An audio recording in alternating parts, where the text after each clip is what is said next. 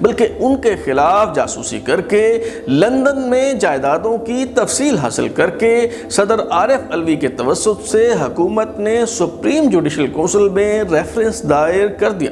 قاضی فائز عیسیٰ نے اس ریفرنس کو بدنیتی پر مبنی قرار دیتے ہوئے سپریم جوڈیشل کونسل کی کارروائی کے خلاف سپریم کورٹ سے رجوع کیا تو جسٹس عمر عطا بندلیال کی سربراہی میں 10 رکنی بینچ تشکیل دے دیا گیا، جس نے 19 جون 2020 کو یہ ریفرنس تو خارج کر دیا، مگر قاضی فائز عیسیٰ کے خلاف گھیرا تنگ کرنے کے لیے یہ معاملہ FBR کو بھجوا دیا گیا۔ جسٹس قاضی فائز عیسیٰ کو قتل کی دھمکیاں ملنے لگیں۔ مرزا افتخار الدین نامی شخص کی ویڈیو منظر عام پر آ گئی، جس میں نہایت تضحیک آمیز انداز میں قاضی فائز عیسیٰ کا نام لیتے ہوئے انہیں چوک میں کھڑا کر کے گولی مارنے کو کہا گیا۔ جو آدمی بھی ایمبیزلمنٹ میں پکڑا جائے، چاہے فائز عیسیٰ ہو، نواز شریف ہو، زرداری ہو، فلاں ہو، سیدھا فائرنگ اسکواڈ کے سامنے کھڑا کر دیا ہے۔ قتل کی دھمکیاں ملنے پر جسٹس قاضی فائز عیسیٰ کی اہلیہ سرینہ عیسیٰ نے تھانہ سیکریٹریٹ میں اندراج مقدمہ کی درخواست دے دی،